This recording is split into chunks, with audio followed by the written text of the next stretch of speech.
Good afternoon and welcome to Busn'it. I'm Matthias J. Johnson. And I'm Micaiah Isaiah. And we're here today to tell you the true story of Christmas.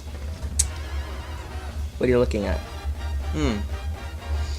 Have you ever thought of this? But, okay, we're in front of a fireplace and yet we have to look at it on TV. So, just as you said, we're here to tell you the story of Christmas as we promised in the last episode. Christmas is actually quite an eventful time for us, I think. Family really that makes it funny. Yeah, like crazy. Grandpa, we've always thought of like the train engine. Train engine? Yeah, he like leads everybody. Like if he's happy, then everybody's happy. Yeah, totally. So he's like He's got that gift. You know, of, like the motivation. He's like the motivation. He can get anybody to do anything. Yeah, totally. Yeah. And Grandma Gavronsky, she's kind of like I would call her. Even all year round, like the Mrs. Claus. Yeah, because she's always baking. Yeah, totally. Like Mrs. She works Claus. at the post office. There you go. There you go. She sends That's off perfect. presents to children. And Mom, Sandy, the adventurer. Definitely. She's like, she goes and does stuff. She's like, "Hey guys, let's go sledding." Like this Christmas, it was awful. What was it? Cold pickled deer's heart. Cold pickled deer's heart. That's awful. She couldn't swallow it though. It was. She tried it. Oh, but no. Beside all the cookies and I was beside her, and it smelled awful. Oh my goodness. She ate that. Auntie Shannon and Auntie Sherlyn. The twins. Yes. Definitely the life of the party. Yeah. Definitely. And then Uncle Buck, he's like everybody's hero. He's like. Yeah. Everybody's biggest fan. He laughs at everybody's jokes. That's a good way to describe him. Everybody's hero. Yeah. And then Matthias here. Oh snap! Wait, the dreamer, Mr. Disney. he always wanted to build a rocket in our backyard, an underground railroad. Yeah. Always. Elias, the rules man. Yeah. He's got all the rules down pat. He got his learners so fast, I think just because he's a major studier. Yeah. And he's good at it. He's good at it. He's so good at it. Yeah. Ashton, he's like the clown on steroids. Yeah. Yes. Oh my goodness. Today, just for fun, because he was bored, he took a glue gun and glue gunned his belly button. Ouch. Ouch. Ouch. He just glued it right there, and he's like, "Oh, if that hurts." I was like, "Yeah." And then he glue gunned a Nerf bullet and then shot it at his brother's leg. Oh man. He still has like this big, huge scar. Such a big burn on the back of his leg. Like, oh man. Ow. Shot his leg with a hot glue gun bullet. Yeah. Whew. Ouch. And you're the sidekick. Ashton's sidekick. That's you're the partner in crime, the guy with him, because you were there with him with the glue gun. You actually got shot too, didn't you? I did.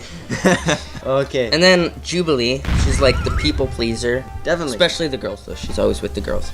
Okay. Oh yeah. Well, that's at least the Gavronsky side of things, I guess. But Johnsons, they're just as crazy and as fun of a family, definitely. Grandpa? Yeah. He looks kind of like I would Tom Selleck. Tom Selleck. There you go. Yeah, the mustache, everything. Oh yeah. Grandma Johnson. I would call her, Grandma Dynamite. Grandma Dynamite. There you go. The 4'8" fireball. Oh yeah, there you go. I don't know how many of you've seen this latest film that we've made, but very different contrast. That might be another reason why we'd call her Grandma Dynamite. You see her and she looks mean, but you meet her in person and she's real nice. Yeah, she is. Oh, okay. Then Uncle Dennis. Uncle Dennis, yeah. What would he be? I think this video explains him pretty good. Yeah, I'd say that too. Yeah, enough said. So, this one's a kind of an interesting one. I would nickname her more, and she even names herself a creeper. Like a Facebook creeper, yeah. Definitely. You might not know her, but she knows everything about you. We can't even tell you Auntie Angie's name. No. Or we can't show you a picture of her. No, definitely. Yeah, this is what she looks like. And last but not least, Auntie Vonda, the bling queen. Yes. The bling queen. She works in a jewelry store. Bling right down to wrinkles, sparkles and earrings. Toe rings, fingernail piercings. No.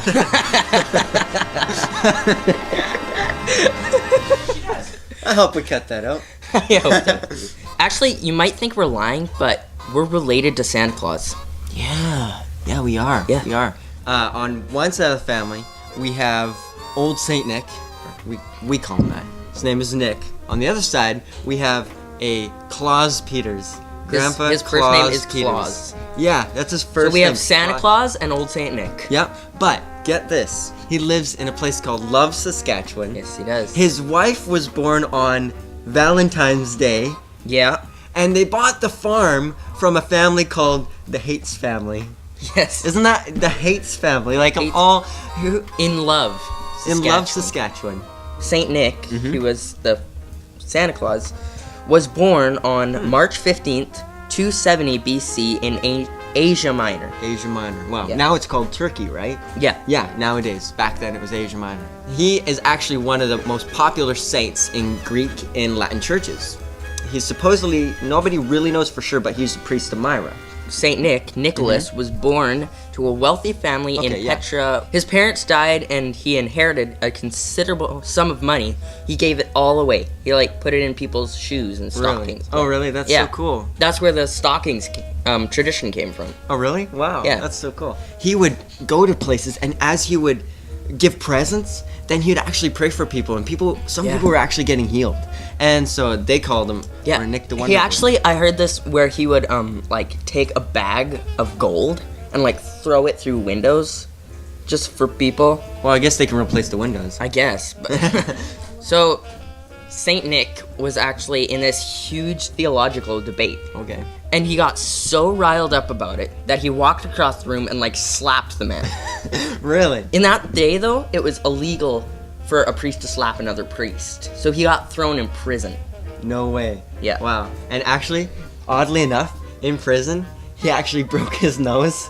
So I just thought it was funny because, he slapped this man, and then in prison, he ends up breaking his nose. But the next day, he was released and given back to the authority because of the angry uproar of the people. Yeah, because everybody liked him. Yeah, well, he's given presents and everything. Yeah, he's given gold through windows.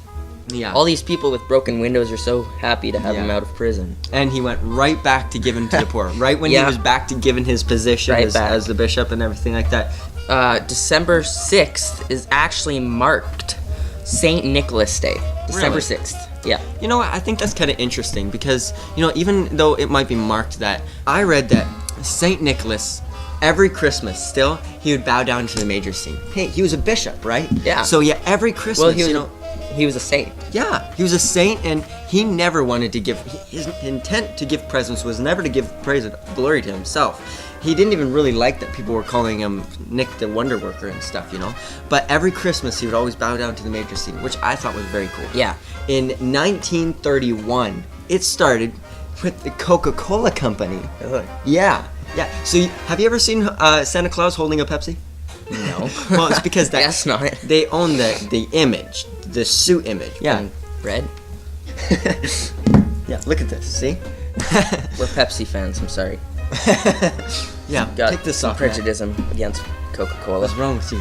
So Saint Nicholas was a real person, but the whole image is owned by Coca-Cola, which I thought was kind of interesting, kind of crazy, But the legends of Santa Claus, it all began with the man named Priest of Myra from modern-day Turkey, who was a believer in Jesus Christ. Yes. But now that you know the true history of Santa Claus, now we're going to tell you about the true meaning of Christmas. Yeah, totally. So, because everyone uses this as a time of celebration, but the true origin is the birth of Christ, hence Christmas meaning Christ's birth. Yeah. You know, you can even look at things like the tree. And what goes on top of the tree? It's either a star or an angel. That is part of the Christmas story, where the wise men, they saw the star and they followed the star to find the baby Jesus. Yeah. And the angels, they filled the sky singing praise and honor, saying Emmanuel, which then meant God with us. That's what Emmanuel meant. They were singing that in the sky. And why do we give gifts? It's because Jesus was the gift for all mankind. Yeah, that is so cool. He was a perfect sinless man, right? Yeah. Who died for our salvation. Because he was sinless, he was perfect, so he could take all that sin upon himself and cleanse us from our sins. And he gave us the gift of grace. Yeah, totally. So he is really the bridge to our salvation, heaven, right? It's through him. It's so cool how all that ties together. You know, that's why we celebrate, and that's why we're so happy about this, because we're so happy that he was the gift for our salvation, that we give gifts to other people, you know? Today we've been discussing about the origins of this time of year, Christmas. Yeah. And as the new year comes, I just want to encourage you to keep things real. Absolutely. Well, hey, I think that about wraps up what we've been discussing and wraps up our whole Busn'it for today. This has been great. I hope you had a wonderful Christmas, and I hope you have a wonderful New Year. I'm Matthias J. Johnson. And I'm Micaiah Isaiah. And we will see you next time on Busn'it.